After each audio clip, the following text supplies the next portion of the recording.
Watercolor brushes shouldn't be so complicated. Yes, and I have a ton, and I'm sure you do too, but you can paint a detailed painting with just 2 brushes. And they're absolutely, I guarantee you, not the brushes you think they're gonna be. They're pretty big. For the supplies today, I am using Academy watercolor paper. I'm using a 3/4 inch dagger brush and a number 6 filbert. But friends, honestly, you could just use even a number 16, just 1 brush, and you're gonna have a perfectly lovely time. And don't worry about the colors that I'm using. You don't need my palette to create this painting. Just follow the general color families. Pinks, purples, you get what I mean. And let me let you in on a little secret. You're probably gonna wanna watch this more than once because as I teach, there's gonna be a ton of extra information popping up on the screen. And trust me, you don't want to miss it. I actually suggest watching this straight through once without painting, just watching and reading and absorbing, and then come back, paint along with me the second time through. All right, let's get into it. Make sure your palette is sprayed down and has set for at least 30 seconds so everything gets kind of juicy in there. And the trick at the beginning here is going to be using lots of water and not a lot of paint to get that kind of pastel feel. Let's go. I am starting with a purple and I'm mixing about 60% water, 40% pigment, and I'm just making some simple press and lift marks that have a little bit of a curve to them. I'm thinking about that hydrangea shape overall as I switch to a pink color. Same ratio of paint to water. Now some of my strokes are wider, the full width of the brush, and some are smaller. Now I'm moving to the peach, but the same kind of brush strokes as I'm working through this kind of cotton candy hydrangea shape. Now don't worry, if your hydrangea shape is looking a little bit like a puffy cloud right now, that's where you're supposed to be. We're going to make the shape look more organic as we work. I'm going in, same idea, but with a blue now. And I've got even more water in this blue, as you can see. And just, you wanna make these quick press sweeping motions. So it's a press, a little bit of a curved sweep, and a quick lift. Now with just whatever's left on my brush, I didn't rinse, I'm going through and I'm kind of scrubbing over everything. And it's creating kind of a blending effect. Now I'm just going back in with a little purple and rounding out the shape on that bottom right-hand side. Let's get into the green. Use whatever green you love. I'm just mixing a little bit of a yellowy olive, like a golden green, and an emerald green. Moving on to making our first big, bold hydrangea leaf. And just think about what a hydrangea leaf looks like. If you need to Google it, Google it. It's wide and bold and big, and definitely big when you compare it to the full body size of a hydrangea. We're gonna use a very similar press, quick sweep, and lift technique as we did to create some of those initial petals. A little bit more paint in this mixture, I'd say about 50-50 water to paint. We're going to press, quick sweep, and lift over and over again, kind of on top of each other. And then we're gonna do that again on the other side.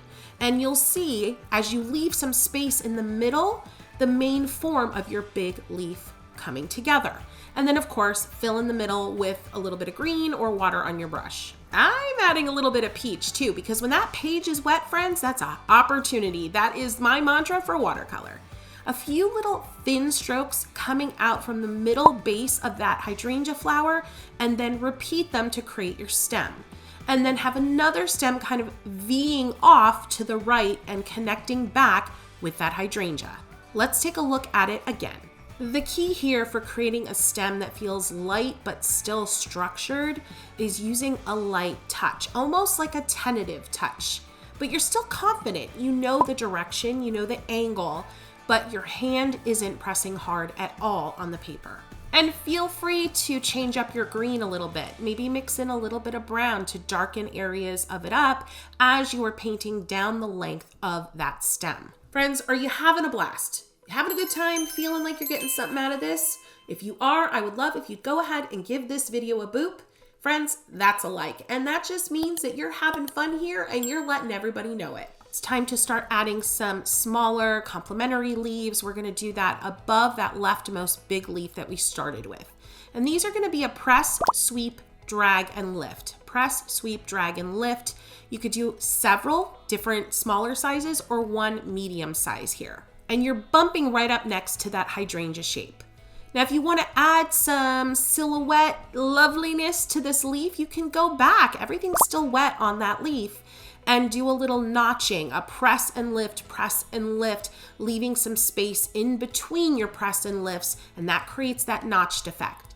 I'm going right in with emerald green mixed with my blue and adding a little bit of a pure wet on wet center vein to both of those leaves. And that motion with the brush was a very light press and lift, super light, because if you press hard, you're gonna get too much of a spread of that dark bluish green into your damp or wet leaf. We're gonna start adding some structure to this hydrangea. Friends, you need to stick around because you're not gonna believe where this lands. Mix up a little dusty purple. So the best way to do that is whatever purple you have, you could add a touch of yellow, or if you're a little bit more of a naturalist, a touch of brown.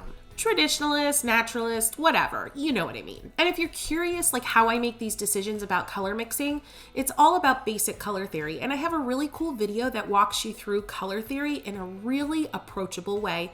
I'm gonna link it below. But don't leave, it's not time to watch it yet, just stick with me. With the very tip of this dagger brush, we're gonna go ahead and add some dots. Just here, there, and everywhere. They're all very similar in size. The paper up here is a little bit damp, but it's not much to write home about. So you're not gonna get a lot of spread. Change up your color from that dusty purple to a little bit of pink. We don't want all those dots to be the same color. Quick tip, if your dots are spreading like crazy, it just means you need to let your page dry a little bit before going back in and adding your dots. So you can just take a little paper towel and blot up the dots that you did create that started spreading too much and just hang out and wait for it to dry. Now, while we're waiting for those dots to dry, I'm gonna go ahead and do a little bit of a side leaf. Basically, a side leaf, friends, is just a skinnier leaf because you're not seeing the whole surface. So a press, drag horizontally, and lift. And then a little tap at a different downturn angle at the end is gonna give you that lovely side view effect. And you can go ahead and notch out some more silhouette loveliness on this leaf as well if you'd like to. This leaf almost looks like it's curling into itself a little bit, like it's bent in the middle, but yeah, it works. Now I'm heading back into that stem with whatever was on my brush. I honestly didn't rinse. And I'm just adding some little smiley faces to the middle area there. I know you're like, Kristy, what are you talking about, smiley faces? But it's basically a way to accentuate the natural curve of the stem, and it gives it dimension in a really whimsical way. And then in some of the areas, I'm filling in as well, kind of doing a light wash to kind of color in or watercolor in the area. But I'm keeping it interesting as I go. And then I'm giving those little smiley faces a few moments to dry, and then with a very slightly damp brush, I'm just dragging down the surface of that stem to kind of give a little blendy blend action to everything there. Adding some dark brown here, connecting it to that side view leaf.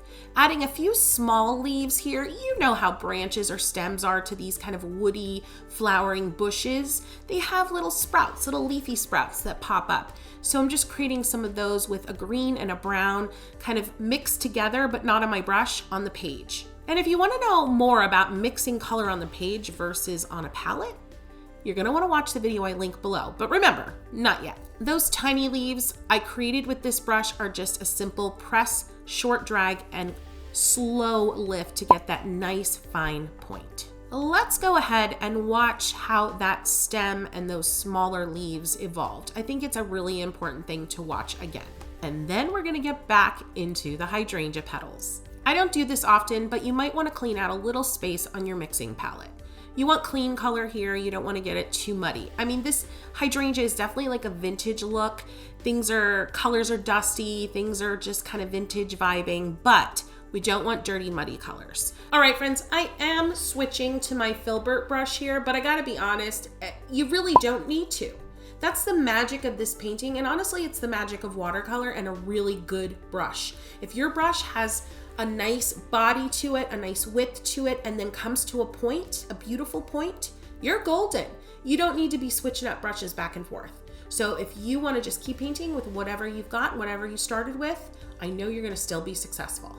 Here's the basic what's what of how we're going to approach detailing the flowers in the hydrangea. Earlier on, we did washes of purple, blue, peach, pink. Yeah. Now we're going to mix up a slightly more pigmented version of all those colors. So instead of a 60 to 40 paint to water ratio, we're gonna do the opposite, about 40% water, 60% paint, maybe a little bit more water than that. And we're basically gonna paint some petals over top of the corresponding color areas. So if you're in a peach area, you're gonna use that more intense peach paint mixture I just described and create some petals. Let's see how this works. Are you gonna give this hydrangea a try, friends? I really hope you are. If you plan on it, go ahead, get into comments. Let's start the conversation. If you have concerns, questions, you're worried, let's just talk about it. And while you're at it, go ahead and give this video a boot, friends. That's a like. Starting off with the purple, and I'm just press and lift, press and lift. Some of these petals are gonna be full width, some are gonna be super skinny, and some are gonna be somewhere in between. The important thing is variety. Variety. All right, going over top of the peach, same thing. Now, make sure that not all of your hydrangea little bud flowers are all front facing, meaning they look like you're looking at them top down view, full view. You want some of these to be side view, 3/4 view. And before you get nervous, all that means is some of these you're gonna see only 3 petals, 4. Some you're gonna see maybe 6 or 7. That's it. And you're just gonna continue on. You're radiating these petals around your little purple and pink dots that you added earlier that should now be dry. And you're just using colors that make sense over top of areas. Now see, I went in this spot here and I added a little bit of like a violet. I mixed purple with pink and I'm going over a blue area. That's okay. You don't have to stick to the peach on peach, pink on pink recipe, but it can be a really comfortable place to start.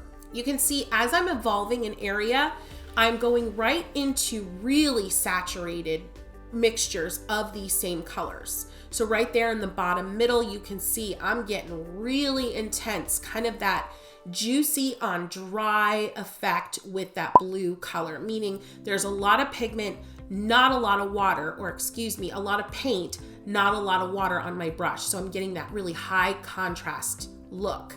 Really important here too, friends, let your paint run out of your brush sometimes. It's gonna create some really exquisite textures. I'm also starting to use that dark kind of toned down blue as almost like a shadow color, where I'm adding little scratchy tick marks, dot marks here and there. They're not really petals, they're just nondescript shapes that start to give the hydrangea bloom overall some depth and dimension. This could get really addictive, especially adding these high contrast color mixtures. Just be sure to practice some reserve and restraint. What do I mean? Make sure you're leaving some of the original sheer areas showing through, because again, variety is the spice of life and watercolor. I'm now taking some of that dark shadow blue, and honestly, if you want to know how I mixed it, a little bit of a bright blue, like a Prussian, or anything that looks like kind of like an intense royal blue mixed with a little bit of brown. And that's gonna give you a lovely, lovely, dark, moody mixture. Taking it down into the stem, a little bit into the leaves, adding little touches where the leaves meet the stem, and mwah, chef's kiss. Friends, I know you're feeling inspired. I am too. And if you want more, I know you want more. So you need to watch this next, because I'm gonna show you a bunch of ways to create flowers, and then we're gonna turn them into a composition. You are so ready for this. Until next time, I wish you a ton of happy painting.